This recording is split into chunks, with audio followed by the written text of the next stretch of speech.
Le Mali, 1,5 million de kilomètres carrés, sa superficie.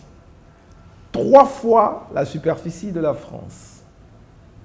Le 9 janvier passé, les 15 pays de la CEDEAO se sont réunis à Accra pour imposer des sanctions drastiques au Mali.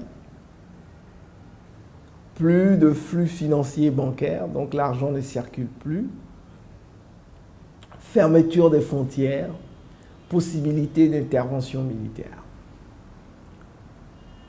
La majorité de la classe politique africaine s'est insurgée contre ces sanctions. Mais également des chanteurs comme Alpha Blondy ou d'autres influenceurs. Mais personne, ou la majorité des personnes, ne se pose pas la question pourquoi cette CEDEAO, en perte de crédibilité, a décidé de prendre ces sanctions. La CEDEAO a décidé de prendre ces sanctions parce que notre cher ami Assimi Goïta, l'homme fort du Mali, a décidé, au lieu d'une transition de 6 mois, de faire une transition de 5 ans. Vous comprenez? Alors que le Mali vient de faire des élections il n'y a pas longtemps.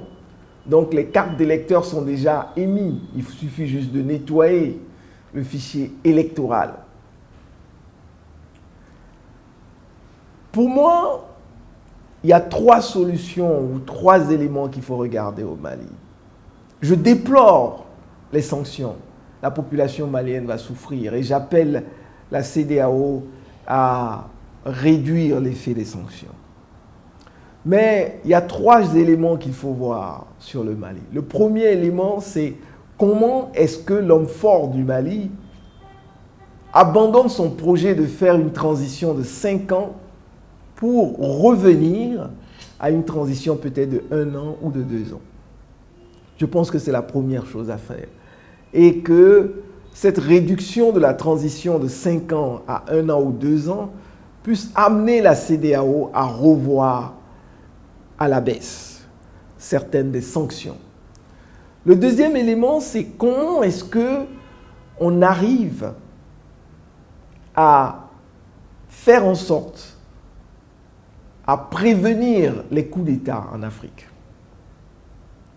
Tout le monde connaît la solution. Les régimes qui veulent s'éterniser au pouvoir, ainsi de suite, la gabégie. On connaît tous les causes, du moins ceux qui font les coups d'État, les causes qu'ils citent pour faire ces coups d'État.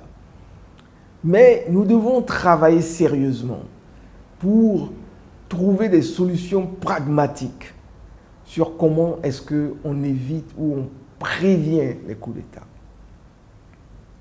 Puisque les solutions éventuellement qui sont élaborées ne fonctionnent pas. Et enfin, la troisième chose, c'est d'appeler les peuples africains à s'unir. Parce que c'est l'unité des peuples qui, pour moi, sera l'arme la plus efficace contre les coups d'État. Et cette unité des peuples, pour moi, passe également par l'entrepreneuriat. Ça passe par l'entrepreneuriat. Et la FAFED a un rôle à jouer. L'entrepreneuriat à 0 francs. Où on va transformer cette jeunesse qui aujourd'hui est prise en otage dans les coups d'État, dans les militaires, etc., la transformer en une jeunesse entrepreneuriale d'hommes d'affaires. Et qu'il échange les armes contre des ordinateurs, contre des projets. Et je pense que c'est ça aussi la solution. Je vous invite à faire vos suggestions et vos commentaires. Merci.